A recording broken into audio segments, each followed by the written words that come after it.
अस्सलाम वालेकुम, नमस्ते, सत श्री अकाल। कैसे हैं आप लोग? उम्मीद करती हूँ ठीक होंगे, खुश होंगे। मैं मज़े और आज आप लोग की लाइव में बहुत ही लेटेस्ट सी वीडियो से स्टार्ट करते हैं वीडियो को without wasting any time. So let's start. Okay guys, so video का टाइटल है unknown story of Chhath Puja. Why is Chhath Puja celebrated? So start करते हैं।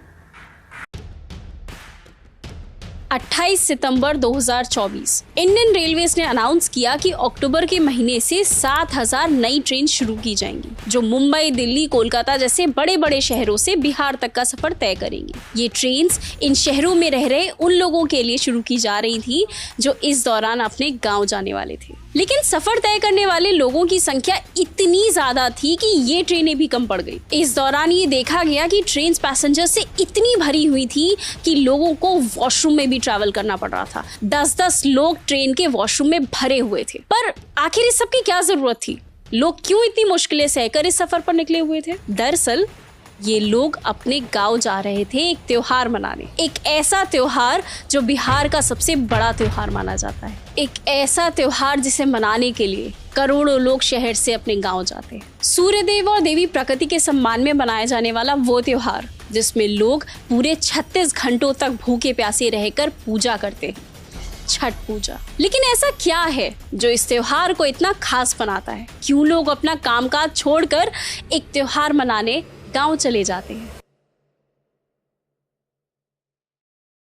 कार्तिक शुक्ल पक्ष के छठे दिन मनाए जाने वाला एक ऐसा त्योहार जिसमें धरती पर जन्मे हर एक जीव के लिए प्रार्थना की जाती है और इस सृष्टि पर जीवन उत्पन्न करने के लिए देवी प्रकृति का नमन किया जाता है। लेकिन छठ पूजा की सबसे खास बात यह है कि इसमें किसी भी मूर्ति की पूजा नहीं की जाती। 4 दिनों तक चलने वाले इस त्योहार का हर एक अनुष्ठान प्रकृति को पूजने से जुड़ा है। हवन एक ऐसी प्राचीन प्रथा जिसके माध्यम से आप अपने जीवन को भक्ति, समृद्धि, शांति और शुद्धता से भर सकते हैं। पर आज के समय में लोग इसका महत्व भूलते जा रहे हैं। पिछले 3 सालों से हमारी टीम का संकल्प रहा है कि हम अपने इतिहास और संस्कृति में छुपे ज्ञान को आप तक पहुंचा सकें। और इसी दिशा में आगे बढ़ते हुए हम आपके लिए लाए हैं हवन कप्स बाय राज, जिन्हें शुद्ध गोबर और आयुर्वेदिक जड़ी बूटियों का इस्तेमाल करके बनाया गया है ताकि आपके घर में कोयले और केमिकल्स के इस्तेमाल के बिना एक पवित्र वातावरण बन सके। तो अभी विजिट करिए हमारी वेबसाइट bbcstore.in और अपनी स्पिरिचुअल जर्नी में आगे बढ़िए।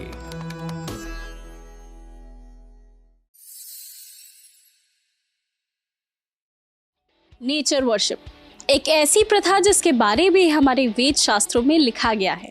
वैदिक काल में भगवान को मूर्ति के रूप में नहीं बल्कि प्राकृतिक तत्व जैसे वायु, जल, अग्नि इनके रूपों में पूजा जाता था। लेकिन जैसे जैसे समय बीता पूजा के तरीकों में बदलाव आने लगे और नेचर वर्शिप की ये प्रथा कहीं खो सी गई। लेकिन छठ पूजा में आज भी प्रकृति का एक खास महत्व है। छठ पूजा में छठी मैया यानी प्रकृति के छठे रूप की पूजा की जाती है और इसी के साथ छठ पूजा में सूर्यदेव को भी खास महत्व दिया जाता है। छठ के दूसरे दिन की शुरुआत ही सूर्यदेव की आराधना से होती है। माना जाता है कि सूर्यदेव अपनी रोशनी और ऊर्जा से इस धरती पर सारे जीवन का आधार बनते हैं और साइंटिफिक रिसर्च भी इस बात को सपोर्ट करती है। साइंस के अनुसार सूरज की रोशनी से पेड़ पौधों में फोटोसिंथेसिस की प्रक्रिया पूरी होती है, जिससे वो ऑक्सीजन और न्यूट्रिएंट्स का निर्माण करते हैं और इसी पर सारा जीवन निर्भर करता है।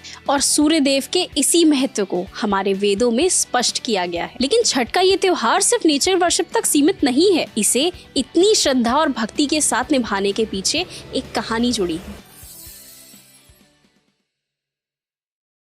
कहा जाता है कि अगर कोई शादीशुदा जोड़ा छठी मैया की पूजा पूरी श्रद्धा के साथ करे तो उसे संतान की प्राप्ति होती है, कोई भी बाधा नहीं आती, क्योंकि छठी मैया को गॉडेस ऑफ फर्टिलिटी भी माना जाता है। एक प्रचलित कहानी के अनुसार प्रियव्रत नाम के एक राजा हुआ करते थे जो प्रजापति मनु के बेटे थे और इस पूरे संसार पर राज करते थे। लेकिन उन्हें एक दुख ने जकड़ रखा था जिससे उभरना उनके लिए नामुमकिन हो गया। राजा प्रियव्रत की पत्नी बार बार एक मृत बच्चे को जन्म दे रही थी। कई ऋषि मुनियों से विनती करने और देवताओं से प्रार्थना करने के बाद भी राजा प्रियव्रत अपनी संतान प्राप्ति की इच्छा को पूरा नहीं कर पा रहे थे और इसीलिए जब एक और बार रानी ने मरे हुए बच्चे को जन्म दिया राजा ने ये फैसला कर लिया कि वो भी अपने प्राण त्याग देंगे। लेकिन जैसे ही वो अपने पुत्र की चिता पर कूदने वाले थे, वहां एक तेजस्वी देवी प्रकट हुई। ये थी छठी मैया। उन्होंने राजा से कहा कि उनके घर जल्द ही एक तेजस्वी बालक पैदा होने वाला है, लेकिन उसके लिए उन्हें देवी माँ की विधिवत पूजा करनी होगी और बाकी लोगों को भी इस प्रथा को कायम करने के लिए प्रेरित करना होगा। राजा ने देवी माँ की बात मान ली और कार्तिक शुक्ल पक्ष की षष्ठी पर विधिवत पूजा का आयोजन किया गया। छठी मैया ने प्रसन्न होकर राजा को एक पुत्र प्रदान किया। कहते हैं कि तभी से इस तिथि पर छठ पूजा मनाई जाती है, जिसमें छठी मैया से संतान प्राप्ति और नए जीवन के निर्माण की प्रार्थना की जाती है। माना जाता है कि ये पूजा सबसे पहले नॉर्थ इंडिया में गंगा नदी के किनारे आयोजित की गई थी। इसीलिए आज भी भारत के उसी क्षेत्र में, खासकर बिहार में, छठ पूजा बड़ी धूमधाम से मनाई जाती है और दूसरे शहरों में काम करने वाले लोग हर साल पूजा में शामिल होने के लिए गांव जाते हैं। लेकिन ऐसा क्यों? जिन शहरों में वो रह रहे हैं वहीं ये पूजा क्यों नहीं की जाती? इन सवालों के जवाब छुपे हैं छठ पूजा के एक अनोखे नियम में। बिहार और उत्तर प्रदेश के छोटे छोटे गांव से ज्यादातर आदमी ही शहरों में काम करने जाते हैं और उनके परिवार, उनकी पत्नियां अक्सर गांव में ही रह जाती हैं। और यही वजह है कि छठ पूजा मनाने के लिए उन्हें वापस गांव आना पड़ता है, क्योंकि घर की औरतों के बिना छठ पूजा अधूरी है। इस पूजा की हर एक विधि में महिलाओं को खास महत्व दिया जाता है। पहले दिन बनने वाले प्रसाद से लेकर आखिरी दिन होने वाली पूजा तक सभी कार्य महिलाओं के हाथों से ही किए जाते हैं। और इन सब में सबसे महत्वपूर्ण अनुष्ठान माना जाता है कोसी भरना, जो घर की सुख समृद्धि और बच्चों की लंबी उम्र के लिए किया जाता है। इस अनुष्ठान को पूरा करने के लिए औरतें रात भर जागकर छठ के पारंपरिक गीत गाती हैं। 12 से 24 दियों को रात भर जलाकर रखती हैं और प्रकृति के तत्वों का आवाहन करती हैं। हमारे पुराणों में स्त्री को प्रकृति का ही एक रूप माना गया है और इसीलिए माना जाता है कि घर की स्त्री के हाथों ही ये अनुष्ठान करने से पूरे घर को अधिक लाभ होता है। वहीं अगर सोशल पर्सपेक्टिव से देखा जाए तो ये प्रथा समाज में औरतों का सम्मान बढ़ाने का भी काम करती है। छठ पूजा के रिचुअल्स 4 दिनों तक चलते हैं और हर दिन का अपना एक अलग महत्व है। पहले दिन नदी या तालाब के पवित्र जल से स्नान कर व्रत की शुरुआत होती है, जिसके बाद घर और आसपास के परिसर की सफाई की जाती है। इस रिचुअल को नहाए खाए कहा जाता है। दूसरे दिन की शुरुआत होती है सूर्य देव की आराधना से। इस दिन सूर्य देव के साथ ही निर्जल व्रत का प्रारंभ होता है, जो सूर्यास्त के बाद ही खोला जाता है। ये सूर्य देव के प्रति आदर दिखाने और उन्हें धन्यवाद देने का एक तरीका है। और फिर आता है छठ पूजा का सबसे महत्वपूर्ण हिस्सा, 36 घंटों का निर्जला व्रत। सूर्य देवता को फल, कच्ची हल्दी और ठेकुआ नाम की एक ट्रेडिशनल मिठाई का भोग चढ़ाकर इस व्रत की शुरुआत की जाती है, जो छठ के आखिरी दिन देवी उषा की आराधना के बाद ही खोला जाता है। कहते हैं देवी उषा ही है जो सूर्य देव को उनकी रोशनी देती है, इसीलिए इस दिन उन्हें भोग चढ़ाकर उन्हें धन्यवाद दिया जाता है। कहते हैं कि छठ के इस व्रत से शरीर और मन की शुद्धि होती है, जो हमें प्रकृति से एक रूप होने में मदद करती है। लेकिन इस व्रत का साइंटिफिक महत्व भी है। 2023 में नेशनल लाइब्रेरी ऑफ मेडिसिन में पब्लिश हुए एक रिसर्च पेपर के अनुसार 36 घंटों की कंटिन्यूअस फास्टिंग हमारे ब्लड शुगर लेवल को मेंटेन करने और वेट मैनेजमेंट के लिए काफी फायदेमंद होती है। और इसी के साथ ये डाइजेशन इम्प्रूव करने और हमारे शरीर के खतरनाक टॉक्सिन्स को हटाने में भी मदद करती है। तो छठ पूजा का ये व्रत न सिर्फ स्पिरिचुअल इंपॉर्टेंस रखता है, बल्कि ये हमारी फिजिकल हेल्थ के लिए भी उतना ज्यादा इम्पोर्टेंट है। छठ पूजा सिर्फ एक त्योहार नहीं, ये भारत की पौराणिक संस्कृति का एक प्रतीक है। और आज ये त्योहार सिर्फ हमारे देश तक ही सीमित नहीं रहा, बल्कि दुनिया भर में मनाया जाता है। दुबई के मेमार बाजार से लेकर कैलिफोर्निया के क्वेरी लेक तक ऐसे कई सारे देश हैं जहाँ रहने वाले भारतवासी, खासकर बिहार से आई महिलाएं, इकट्ठा होकर छठ पूजा मनाती हैं। क्या आपके यहाँ भी छठ पूजा मनाई जाती है? हमारे साथ कमेंट्स में शेयर कीजिए। अगर वीडियो पसंद आई तो इसे लाइक और शेयर कीजिए और ऐसी ही अनकही, अनसुनी, अनदेखी कहानियों के लिए राज को सब्सक्राइब कीजिए। मिलते हैं अगले वीडियो में।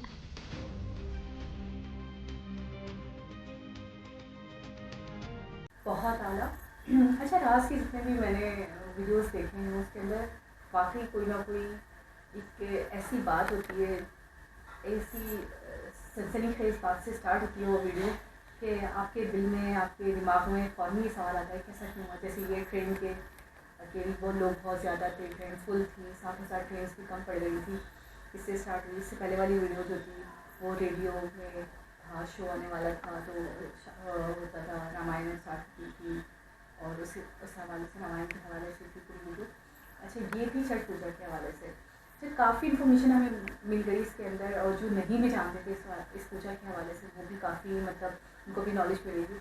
अच्छा, इन वीडियोस का मकसद, या मुझे लगता है इन वीडियोस के पीछे जो एक वजह और रीज़न है वो यही है कि अपनी अपनी संस्कृति, अपनी रिचुअल्स, अपने त्यौहार, अपनी पूजा वगैरह, तो उसके हवाले से अगर किसी को नॉलेज चाहिए हो, जैसे मैं हूँ, मैं इन चीज़ों को जानना चाहती हूँ, लेकिन मुझे कुछ पता होता है, कुछ नहीं पता होता है, जिसकी वजह से मैं बात नहीं कर पा रही होती।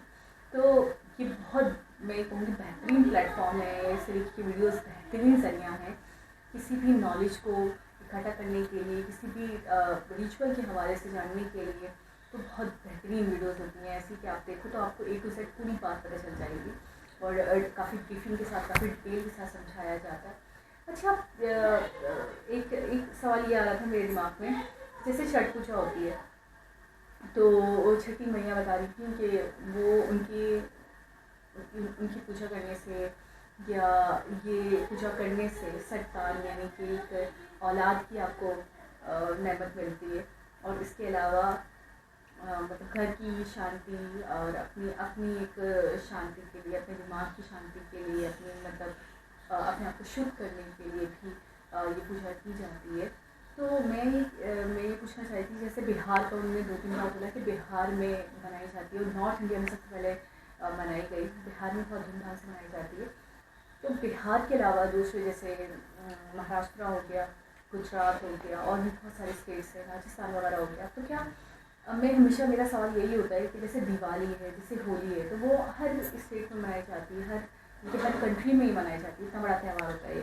तो पूजाएँ जो होती हैं, तो वो मतलब स्पेसिफिक स्टेट्स में मनाई जाती हैं, जैसे कि अब छठ पूजा है, तो वो सिर्फ़ और सिर्फ बिहार में मनाई जाएगी, ऐसा है क्या? या आप लोग मुझे बताइएगा इस बारे में, मुझे नहीं पता। और जैसे दुर्गा पूजा है, अब वो सिर्फ़ और सिर्फ कोलकाता या वेस्ट बंगाल में ज़्यादा मनाई जाएगी, और कहीं नहीं। तो ये एक चीज़ मैं जानना चाहूँगी कि जैसे पूजाएँ होती हैं, तो वो हर स्टेट में मनाई जाती हैं इक्वली, या फिर कुछ ख़ास स्टेट होते हैं उसमें वो ख़ास पूजाएँ की जाती हैं, और दूसरे स्टेट्स में इतना ज़्यादा उनका एक इन्फ्लुएंस देखने को नहीं मिलता। तो ये चीज़ आ रही थी मुझे। बाकी यह है कि ये बहुत बड़ा ज़रिया है।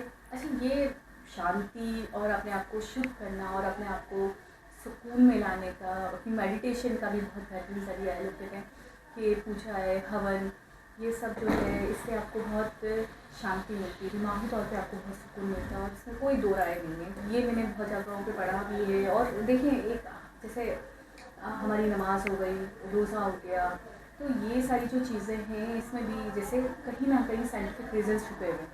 नमाज से भी कहते हैं कि आप मतलब एक आप फिट रहते हो, क्योंकि ज़ाहिर सी बात है, हमारी जो नमाज है उसके अंदर हमें काफ़ी एक्सरसाइज, बेसिकली लोग कहते हैं कि आपकी एक्सरसाइज की होती है नमाज के थ्रू। तो मैंने देखा है कि जो भी हमारे रिलीजन्स में है, चाहे वो हिंदू रिलीजन हो, चाहे वो मुस्लिम रिलीजन हो, चाहे वो कोई और रिलीजन हो, तो रिलीजन्स के अंदर जो भी चीज़ें हैं, वो आप एक इंसान के फ़ायदे के लिए, उसमें कहीं ना कहीं इंसान का फ़ायदा, इंसान का एडवांटेज छुपा है। अगर पूजा की जा रही है तो वो बिला वजह नहीं की जा रही, उसके पीछे यकीनन कोई रीज़न है, और रीज़न भी है, एक हिस्ट्री भी है, और इसके साथ साथ साथ आपका फ़ायदा भी। तो बहुत सारे लोग कहते हैं कि अगर ये करें तो क्यों करें, वो करें तो क्यों करें, नमाज़ पढ़ें तो क्यों पढ़ें। तो अब इतने सालों के बाद, रिसर्च के बाद, जैसे हमने बताया साइंटिफिक रीजंस भी हैं, ठीक है, तो इसी तरीके से हमारे जो रिलीजन्स हैं, उनके ऊपर जब रिसर्च की जा रही है, इन चीज़ों पर रिसर्च की जा रही है, तो पता चल रहा है इनके पीछे जो है इंसान का खुद का फ़ायदा है। जैसे फास्टिंग के बारे में सब कहते हैं कि वो बहुत बेनिफिशियल है इंसान की हेल्थ के लिए। अब जैसे 36 घंटे का व्रत होता है, बताया गया वीडियो में, तो इसी तरीके से व्रत रखने से, या हम रोज़ा कहते हैं, रोज़ा रखने से, फास्टिंग करने से इंसान का खुद का बहुत फ़ायदा है। मैंने तो पता नहीं, कैंसर के जरासीम के हवाले से मैंने सुना था कि वो हमारी बॉडी जब बहुत ज़्यादा भूख का शिकार हो जाती है, मुबतला हो जाती है, तो वो कैंसर के जो जरासीम हैं, क्योंकि वो कुछ भी खाने लग जाते हैं, हमारे बॉडी के एक्स्ट्रा सेल्स, आई थिंक मुझे ठीक से याद नहीं है, लेकिन ऐसे ही कुछ मैंने सुना और पढ़ा था।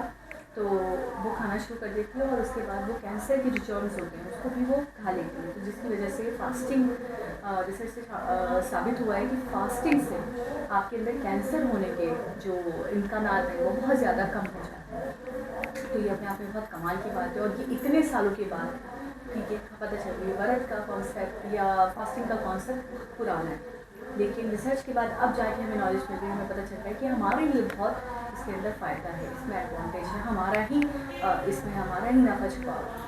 बहुत सारी चीज़ें हैं जिससे इंसान बेखबर है, लेकिन टाइम टू टाइम चीज़ों का पता चलता है और फिर उसको पता चलता है कि हमारे रिलीजन में इस चीज़ को रखा क्यों गया है, इसके पीछे क्या रीज़न है।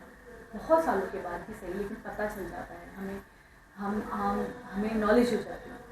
तो बहुत बढ़िया वीडियो थी, बहुत नॉलेजेबल वीडियो थी, अगर मैं ये कहूँ तो गलत नहीं होगा। बहुत इन्फॉर्मेटिव वीडियो थी और जो मेरा सवाल है उसका जवाब ज़रूर दीजिएगा ताकि मुझे क्लियर हो पूजा वगैरह के हवाले से। बाकी ये है कि इस पूजा के थ्रू मैं जहाँ तक समझ पाई हूँ और कहा भी उन्होंने वीडियो में कि औरतों को सम्मानित किया जाता है या औरतों का एक सम्मान दिखाने का भी ज़रिया बनती है, क्योंकि औरतों की इम्पोर्टेंस है। लेकिन क्योंकि आज के भी दौर में अफसोस के साथ कहना पड़ेगा 21वीं सदी में भी औरतों को वो राइट, वो एक इम्पोर्टेंस नहीं मिल रही, वो रिस्पेक्ट नहीं मिल रही जो मिलनी चाहिए।